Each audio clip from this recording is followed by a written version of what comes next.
नमस्कार दोस्तों।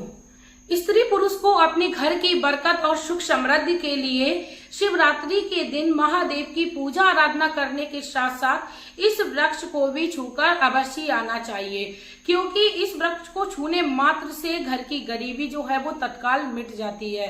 दोस्तों, शिवरात्रि के दिन किए हुए उपाय व्यक्ति के जीवन में तुरंत ही फल देने वाले होते हैं। मैं मेरे आराध्य श्री लक्ष्मी नारायण को मैं कोटि कोटि प्रणाम करती हूँ, मैं उनको कोटि कोटि नमस्कार करती हूँ। दोस्तों, हिंदू धर्म में शिवरात्रि का जो त्योहार है 2024 में वो है 8 मार्च को पड़ रहा है, दिन शुक्रवार पड़ रहा है। इस दिन बहुत ही शुभ संयोग बन रहे हैं भगवान शिव को प्रसन्न करने के लिए। तो दोस्तों, आप लोग भी अपने जीवन में बहुत ही ज्यादा परिस्थितियों से घिरे रहते हैं और आपके घर में धन समृद्धि जो है वो टिकती नहीं है। आपके घर में सुख समृद्धि जो है वो कहीं ना कहीं खो गई है। आपके घर के लोगों में मतभेद बना रहता है। आप चाहते हो आपका पारिवारिक जीवन बहुत ही अच्छा और सफल बीते। तो ऐसे में आप लोगों को महादेव की पूजा आराधना करने के साथ साथ इन वृक्षों का स्पर्श भी अवश्य करना चाहिए। दोस्तों, ऐसे मैं 3 वृक्षों का वर्णन आप लोगों से करूंगी। आप लोग वीडियो के एंड तक बने रहिए, क्योंकि तीनों ही वृक्ष ये आपके घर के आसपास आपको आसानी से मिल जाएंगे। उससे पहले मैं आप लोगों से रिक्वेस्ट करना चाहूंगी कि यदि आप लोग मेरे चैनल पर नए हो तो प्लीज आप लोग मेरे चैनल को सब्सक्राइब कर लीजिएगा, वीडियो को लाइक कर दीजिएगा, कमेंट बॉक्स में श्री शिवाय नमस्तुभ्यम का प्यारा सा कमेंट कर दीजिएगा। दोस्तों, आप लोग वीडियोस को देख लेते हो लेकिन लाइक कमेंट्स कुछ भी नहीं करते हो, यहाँ तक कि सब्सक्राइब भी नहीं करते हो। दोस्तों, लाइक कमेंट सब्सक्राइब में आपका 1 रुपया नहीं जाता, सिर्फ और सिर्फ मेरा मोटिवेशन बढ़ता है आप लोगों के लिए वीडियोस लाने के लिए। तो दोस्तों, आप लोग प्लीज मेरे वीडियो को प्यार दीजिएगा। अब बात करते हैं कि वो कौन से 3 पौधे हैं, लेकिन उससे पहले थोड़ी शिवरात्रि से संबंधित जानकारी जान लेते हैं।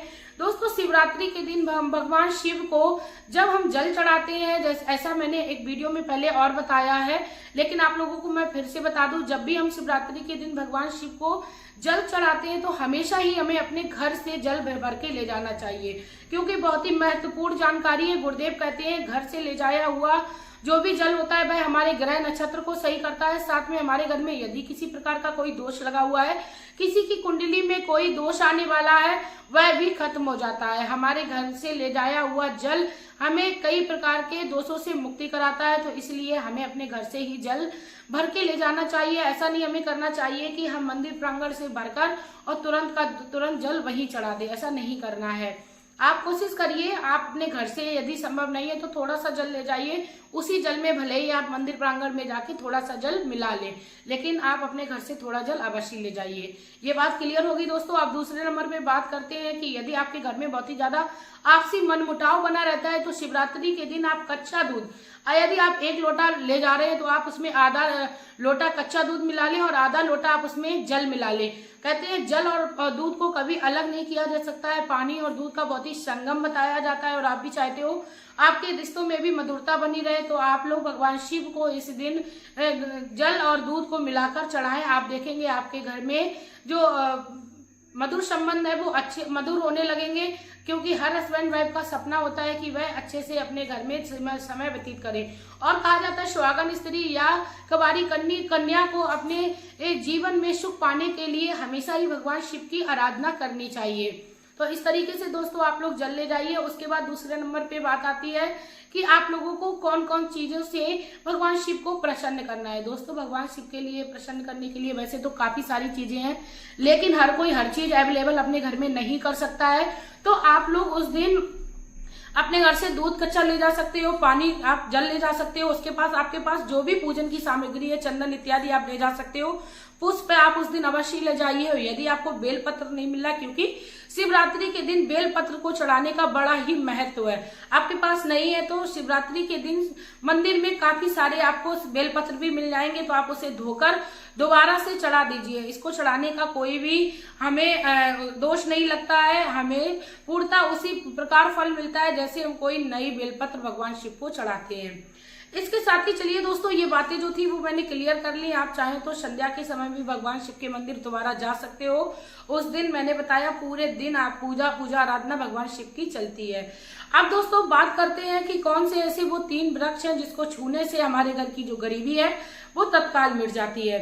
दोस्तों नंबर 1 पे जो पौधा आता है वो बेलपत्र का पौधा आता है, क्योंकि ऐसी स्कंद पुराण में मान्यता है कि माता पार्वती के अश्रु से बेलपत्र का पौधा जो है वो उत्पन्न हुआ था।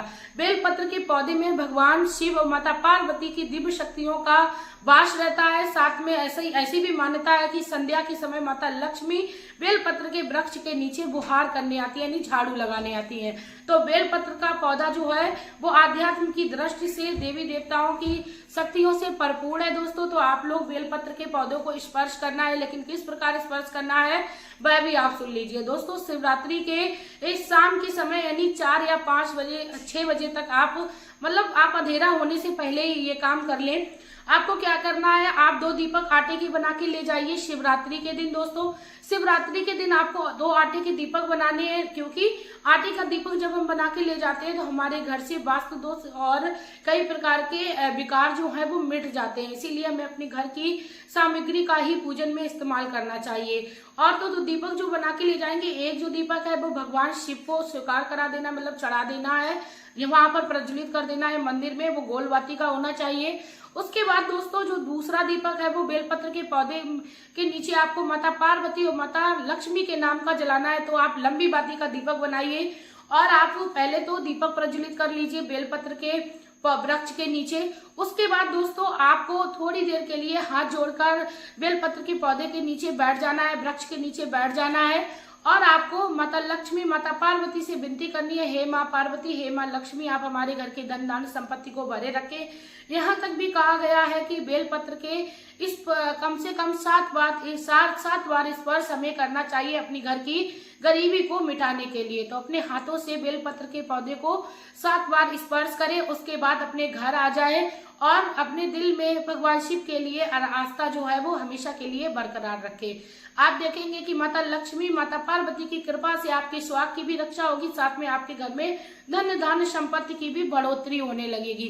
दोस्तों बेलपत्र का पौधा ऐसा भी माना जाता है कि कई सालों पहले, कई युग पहले ऋषि मुनि बेलपत्र के पौधे को खाकर अपनी तपस्या को पूर्ण किए हैं और बेलपत्र के पौधे से ही ऋषि मुनियों ने आध्यात्म की प्राप्ति की है। तो दोस्तों वैसे भी बेलपत्र का जो पौधा है कोई साधारण पौधा नहीं है।